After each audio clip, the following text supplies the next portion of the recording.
الله ربي والإسلام ديني ومحمدا رسول الله.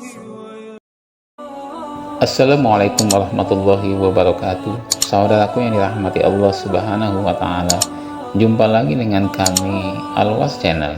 Semoga hadirnya kami sedikit membawa manfaat.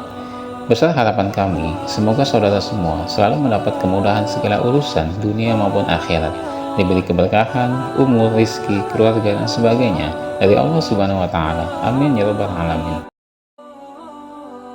Di tanah Jawa, khususnya di Jawa Tengah, Sunan Kalijaga merupakan tokoh yang terkenal dalam menyebarkan agama Islam.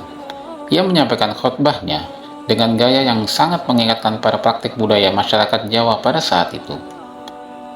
Sejarah masuknya Islam ke tanah Jawa termasuk kontribusi signifikan dari Wali Songo. Sebagai seorang Islam pertama, keteladanan Wali Songo patut menjadi inspirasi bagi lingkungannya. Terlepas dari kedekatan dengan Allah Subhanahu wa Ta'ala, Wali memiliki kelebihan untuk menghubungkan manusia dengan Allah Subhanahu wa Ta'ala. Wali berperan sebagai wasilah atau perantara.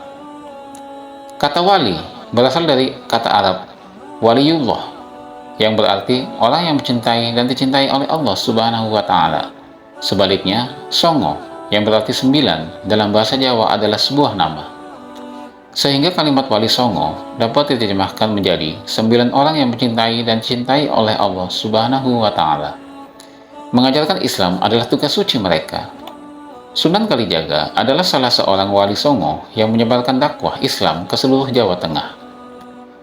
Menurut buku Yoyo Rahayu Basuki, Sunan Kalijaga atau Raden Said, Sunan Kalijaga lahir pada tahun 1450 Masehi.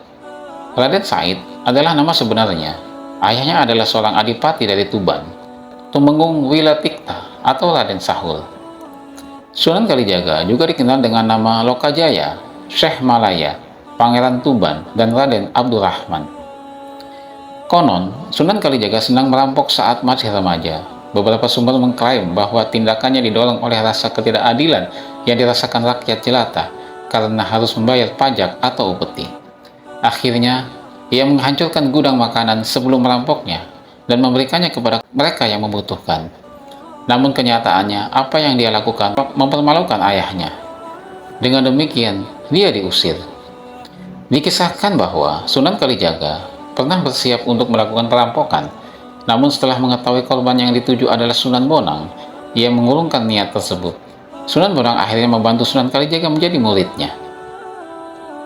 Hal inilah yang menjadi pemicu perubahan nama Raden Said menjadi Sunan Kalijaga, yang nantinya akan mengambil alih sebagai pendakwah.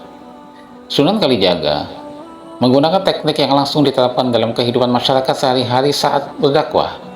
Wayang dan gamelan, di antara bentuk seni dan budaya lainnya, sangat populer di kalangan masyarakat Jawa saat itu. Hindu dan Buddha adalah dua agama yang muncul pada saat itu. Selain itu, sebagai bagian dari strategi dakwahnya, Sunan Kalijaga gemar meneliti ilmu pewayangan dan seni kesutraan.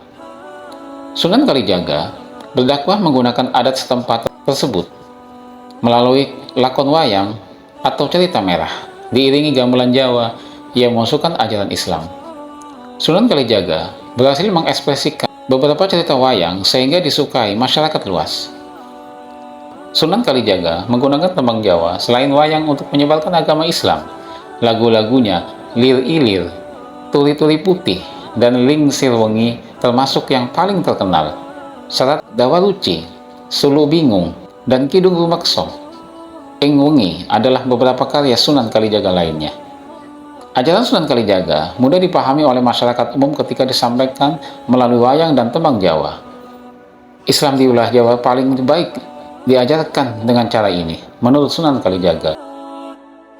Wallahu a'lam. Semoga ada manfaatnya. Wassalamualaikum warahmatullahi wabarakatuh.